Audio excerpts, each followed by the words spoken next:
Nk'uko mwatwifurije Pasika nziza natwe tubifurize Pasika nziza. Izo tubere Pasika twibutsa urukundo kuba Kristo, twibuka urukundo Imana yadukunze. Aha mbere ngaca nsaba ngo Abarundi natwe tugwize umutima w'urukundo, dukundane hagati yacu dukundane nk'Abarundi, dukunde igihugu cacu, dukunde iyo Mana yadukunze.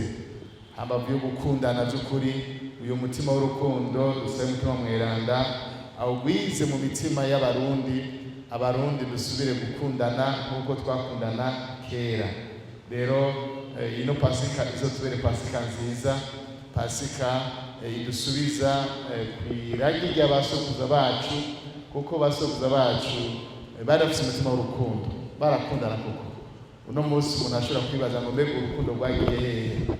By'ukuri nani ndiko nagana none mwubahwa ndavuga ngo Abarundi batari bake basigaye bafite inzigo, isharikana ntabwo ari ikimenyetso cy'urukundo, ni ikimenyetso cy'urwango, cyo kutanezerererwa by'ukuri ibyiza canke umugisha w'uwundi.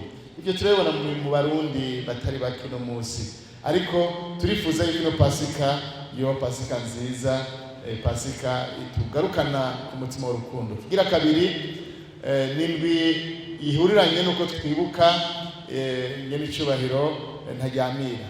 Nawe hariho ijambo rikomeye yashimikirako mu ijambo ryiwe, nko mubizi yagarutse cyane ijambo rivuga discipline.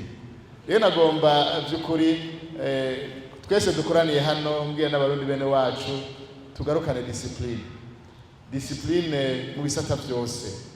Habe discipline mu kubaha amategeko, tugire discipline twubaha indongozi zacu ziduteye akamo, twumve tugire discipline. Abarimu, abanyeshure bagire discipline. No munsi tugiye tubona abanyeshure bakwita abarimu, ibyo ntivyariho kera by'ukuri. Abanyeshure bagire discipline, n'abarimu nabo nyene bagire discipline, kuko turabona hari abarimu bamaze guta discipline. Usanga barokera mu bo bareze, ugasanga bariko barakora ibidakorwa, uko kutagira discipline. Rero tugarukane by'ukuri discipline mu kubahiriza amategeko y'igihugu. By'ukuri abantu twumve tugira iyo discipline yamye iranga abasokuruza bacu.